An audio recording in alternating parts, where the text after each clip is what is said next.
Fiat, F-I-A-T. Potato, beautiful. The first one was flat. Oh, Flat. Yes, flat. thank goodness. I don't like the idea of Fiat. Flat. Rubbery and dusty. It doesn't have to be one sentence, does it? No. It can be two or three. Yeah. There are no rules. Oh, right. Exactly, Bob. That's Right, okay. Bob's been here before, he knows. Are you done, Andy? Yes. Yes, thanks. Well, let's hear your version. A rubbery potato always leaves me flat, but a dusty potato can be beautiful. Short and sweet. Very nice. Bob? Only a dusty potato in the flat. I long for a beautiful rubbery steak. That's sad. Mine's a lot longer than normal. I said, although the flat was beautiful, it was very dusty. So I decided to clean it. I was told that to clean the mirrors, one had to use a cut potato. Unfortunately, mine was a bit rubbery, so it smeared the glass. Oh, No, very good. Very Sad good. story. A nice story, yeah. Here is mine. Dusty Springfield may have been beautiful, but she did have a flat chest. Just a couple of little rubbery new potatoes. did the trick. Jim. Oh dear. And Varian, Talia. Okay. The potatoes looked dusty and when cooked, they tasted rubbery. But bashing them flat, they became a beautiful mash. Marvelous. Right, very good. And Varian. Sam was a couch potato, but one day he found some dusty old flippers and a wetsuit, more perished than rubbery. Beautiful coral and colourful fish sprang to mind as he waddled down the beach looking like a seal on Manjaro. Alas, he only saw flatfish and a sea potato. Very good. Okay, moving swiftly on to Andy. Andy's 5 words were socks, Yeah. socks, slinky, sponge, hot, and trumpet. Talia, are you ready? Yeah, it doesn't make sense, but never mind. He felt so slinky in his new socks.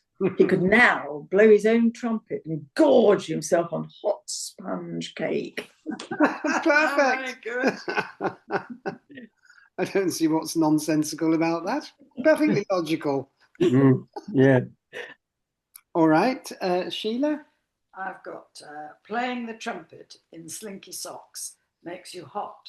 So you need a sponge down with cool water. Very good. And Varian? Mine reflects where we were last week. Sponge Bet Squarepants was excited about the concert. She put on her stripy socks and a slinky dress. Looking very hot, she left the house with her trumpet under her arm. Okay, I'll give you mine, and it goes thus. Jim sponged down his trumpet and peeled off his slinky socks and basque. It had been a hot evening's performance of the Rocky Horror Show. And Bob. It's a short review from Musical Express. Socks plays a hot trumpet. He's slinky as a sponge. Yes. Very good. Sponge be slinky. Very good. A well-soaked sponge, maybe. And then that leaves just Andy, yeah? Mine wasn't so economical, I'm afraid. St. Nigel was having an unusually indecisive day. He still had 10 fags to smoke and 3 pints to drink before his full English, and he hadn't even chosen what socks to wear. Would it be the patriotic St. George's Cross pair or the slinky black Waffen SS issue? Given today's opportunities to sponge, a meeting with shadowy far-right billionaires and a Sanctify Oswald Mosley rally, he thought the latter. He would also be more hot for his evening tryst with Isabel Oakeshott. Ice would be off somewhere blowing his trumpet for his proposal to cut the minimum wage, and this might be his last chance.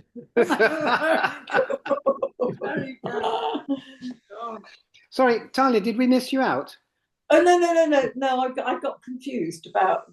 Yeah, no, I hadn't realised we had Everybody's been Andy's story, his opus. Yes. So Talia's words. Are we ready? Curling, Had to have curling. pickle, dumbbell, feted. Fetid. F-E-T-E-I-D or fetid. Yeah, Yeah. fetid. Oh, And the last word Last word. is slippery. Mine's rubbish, so I'll do mine first, then we can laugh. I just couldn't get myself together.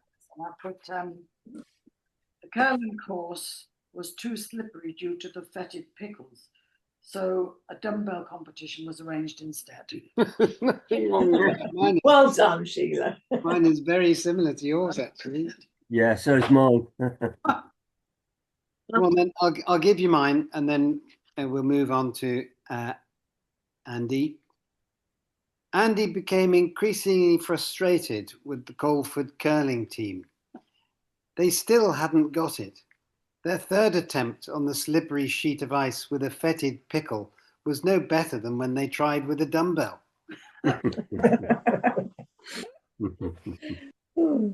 All right, Andy. Curling on the slippery ice is made easier by a layer of fetid pickle and use of a dumbbell. Oh, by the way, I think we really need to award Bob points for the shortest possible version. I mean, Yes. the last one with Oh, yeah, absolutely. hot trumpet was unbelievable. And Andy gets one for the longest. This Bob, is your version. a picnic review. The sandwiches are curling, the pickles slippery, and the dumbbell-shaped fruit fetid. 1 star.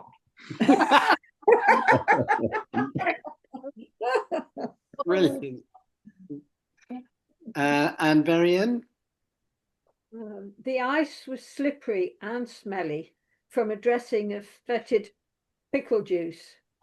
Surprisingly, the dumbbell rolled over it better than the curling stone. Excellent. We've all fallen for the Winter Olympics here. Oh, yes. Yeah. For Bob. All right, Talia. The dumb bell, whilst curling her long, lustrous locks, neglected to notice that the pickle was well fetid as she popped the slippery thing into her mouth.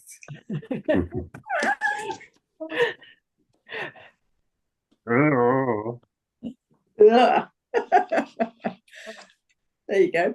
So Roger's words are street, cheese, plug, rose, and comb. You ready, Talia? Oh, yeah. Yes. I'll try Bob, my you done? best. Right, the water rose quickly through a hole in the wall, flooding the street. Quick, plug it with a ball of cheese. A comb would not do.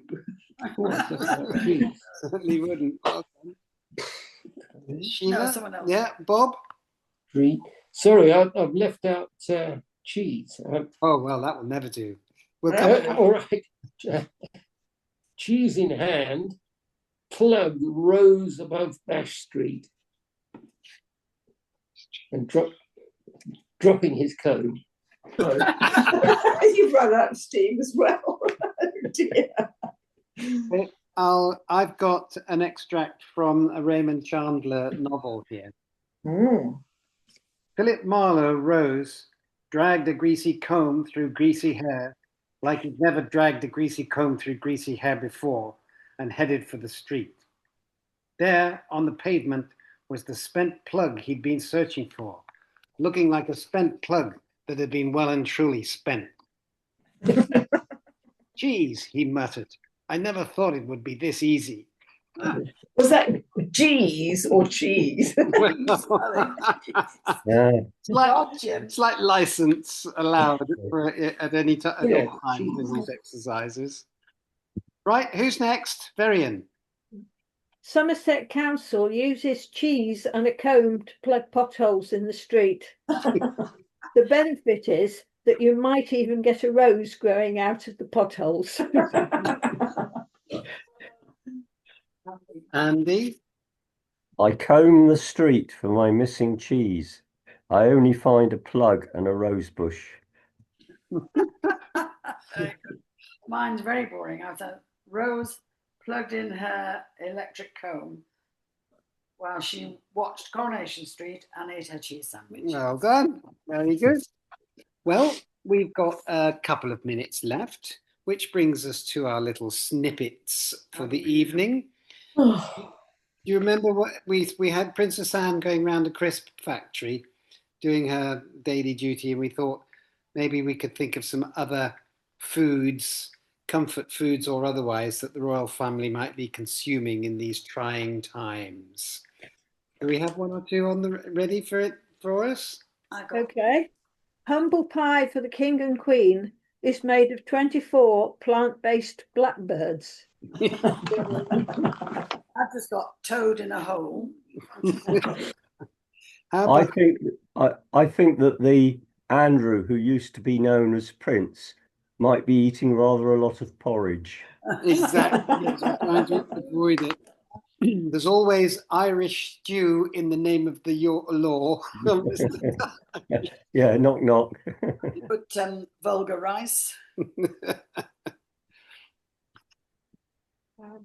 I think the consumption of humbugs has risen. Oh no, there's Andrew's liver salts. How about a piece of cake with an Epstein file in it? No. I have heard that the royal family are thinking of renaming a couple of the edible fungi they enjoy. The one formerly known as the Prince could be the Andrew Mountbatten Windsor fungus, while the ascot hat could be greyhound track hat for when the country goes to the dogs. Well, we might be finding that out tonight. Well, Have you got any? quite simply, there's toast, isn't there? Yeah, toast. Yeah. Yeah. What have you got then, Paul? I looked in Mrs. Beaton. I rejected Polish tartlets, but I thought Prince's soup would be appropriate because the French for it is consommé au navet, so it's basically turnip soup. The average cost is 1 3/4 a pint. But I can do better than that, actually. There's a recipe for Queer Times pudding, which is half a pint of golden syrup, half a pint of water, 2 teaspoonfuls of bicarbonate of soda, 2 teaspoonfuls of salt and flour. You mix it together, tighten a cloth and boil it steadily for 3 hours. Eat it either with or without salt. Without salt.